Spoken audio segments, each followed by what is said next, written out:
Have you started to think about your next promotion? And how far have you been in this current role, actually thinking about where it is that you want to go in your career? Well, one of the tips Dr. Cassie Briggs shared with me when we first started conversations about this is even from day one of your career cycle, you should really think about what that next move is. And so Dr. Cassie Briggs is here, and I'm really excited to have her share the strategies, the things that you need to think about when making that next career move in your journey. As a coach for scientists and engineers, she helps them with that question.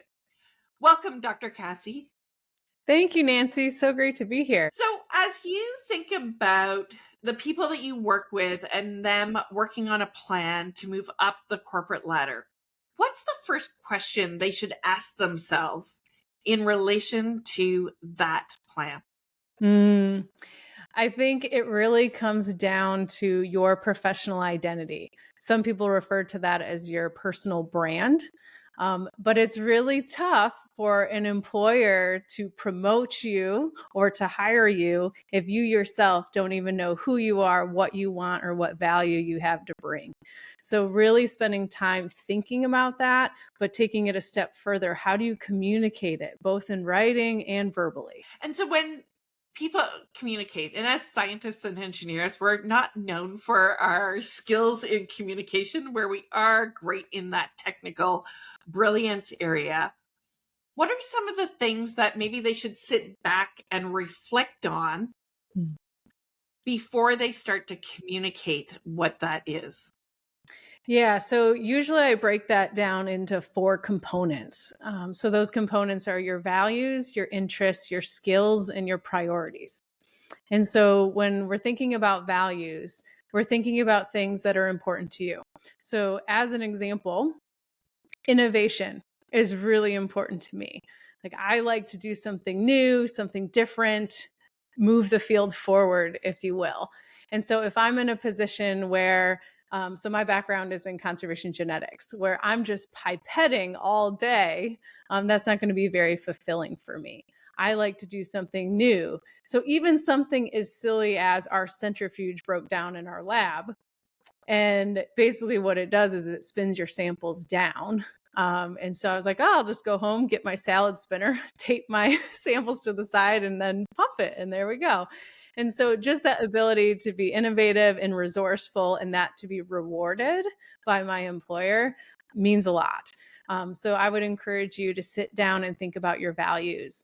And I have a really helpful word list of 100 words, 100 values that you can kind of scan through and pick your top 5 to 10 and really think about what that word means to you, how it shows up in your life, and then what are the outcomes of it. So when I'm innovative, what's the outcome? I can produce higher quality work. There's more publications and that kind of thing, right? So values is really critical in the first step. The next piece is interests. And this is fun. So think to your favorite topics in school, the favorite projects you've been working on in your current role. Those are the things that really spark your curiosity, get you excited to go to work. So those types of interests are really key because often the company that you work for are doing particular projects with particular initiatives. So finding the alignment between their mission and what interests you is really important. So I'm a very question-driven scientist. So I could care less whether I'm pipetting or I'm out in the field chasing turtles or doing radio telemetry. I love it all. What I really care about is that my work is doing something to save this world species, right? And answering questions about how best to do it. So I've chosen to work with organizations where that's their focus. And then in terms of skills, this is a fun one because often we make career choices based on skills alignment, but we often Hmm. base that alignment on skills we currently have. And I want to encourage everybody listening, think about the skills that you want to acquire, not just the things you currently have. Because if you want that career growth, you want to move forward, identifying what skills you want to build is really informative. I decided I hated coding and bioinformatics. And so I went a totally different direction. And that knowledge is just really helpful in the beginning, because as a geneticist, that's half the field is bioinformatics, pipelines, coding. So just being aware of what skills you have, what things you don't want to use anymore, and what things you want to add to your toolkit. And then the last one is priorities. And there are kind of two different camps of people that I've worked with. Those that believe that your career should dictate your life, and those that believe your life should dictate your career. So if you reflect on that a minute, it's just the perspective of where you get most of your fulfillment from. So if your career is dictating your life, that means you would move anywhere for the perfect job and you would make that life work. Usually those in the other camp, they establish their life, they want a certain lifestyle, and they find a job that fits that mold. And I will tell you, a lot of times career fulfillment comes down to that priorities alignment. Are you living the lifestyle you want in the location you want at a salary that's comfortable? All of those things need to come together as your personal brand or professional identity.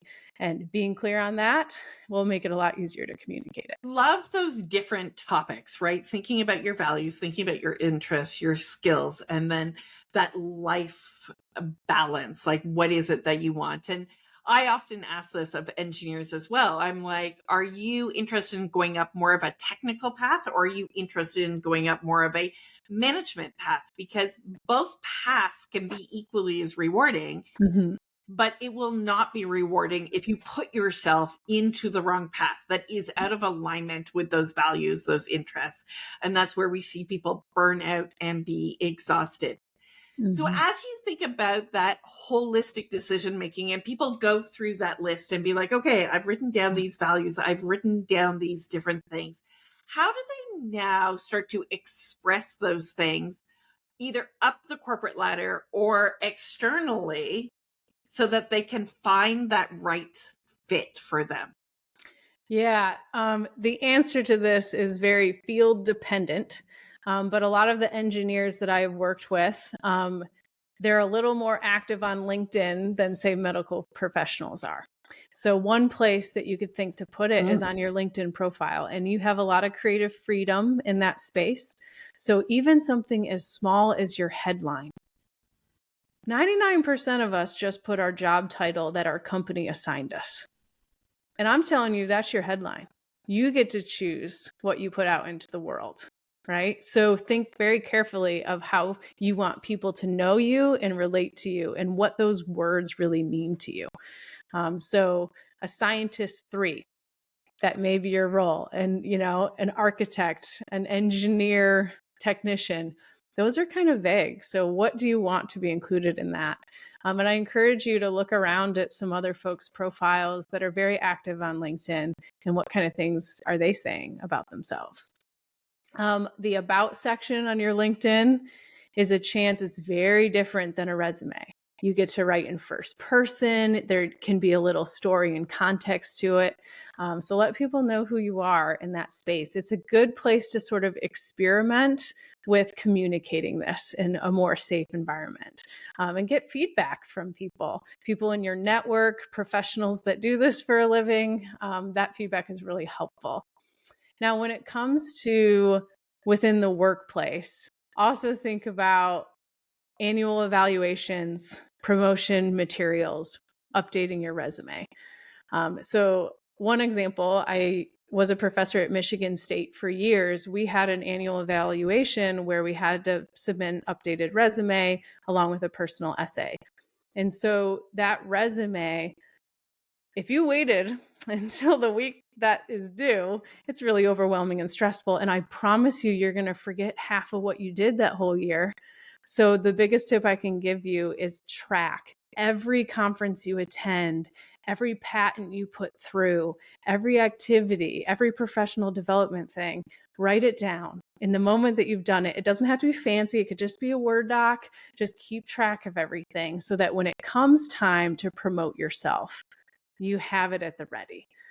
So that's just a real quick, easy tip that you can incorporate today. I really like that you gave an idea of LinkedIn, right? So, how others outside can see us and how you can use prepping all of these different things. Like, what are things that you're learning? What are things that move you forward?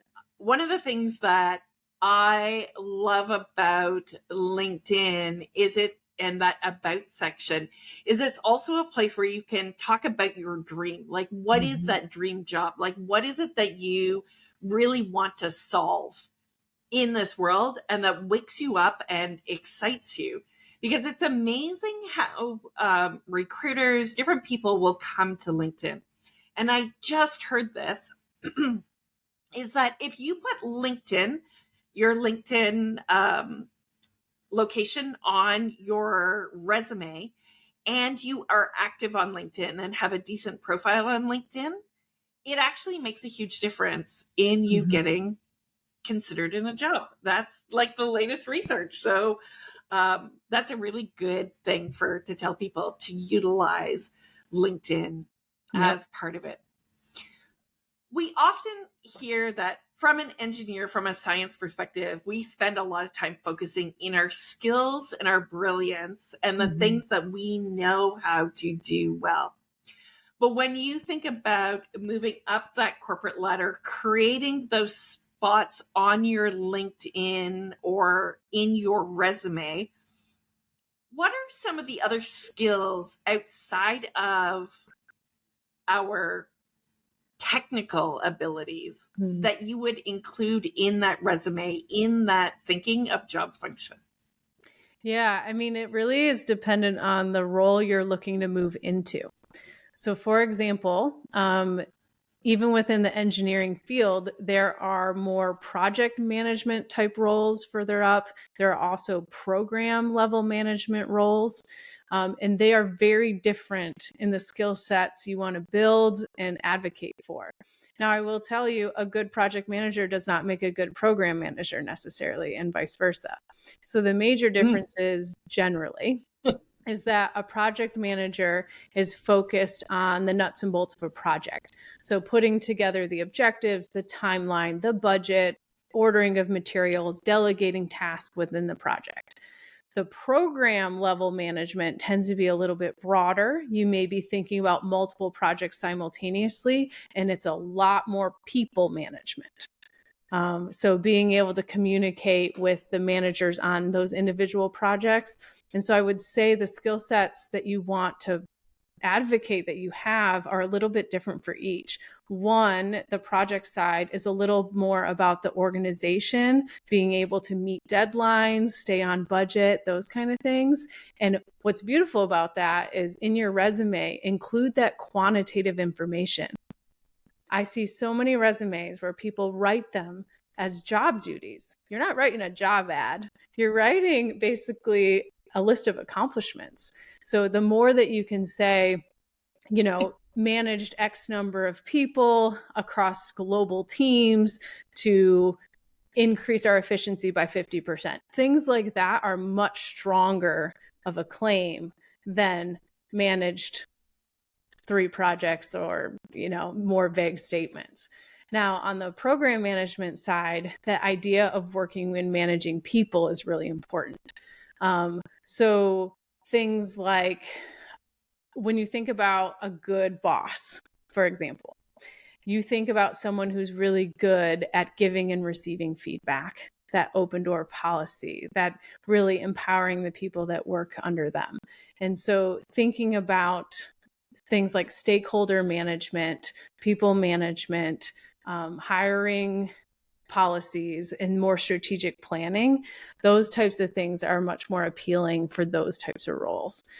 So just being mindful of what it takes to do those particular roles. And I will tell you, I coach a lot of early career engineers.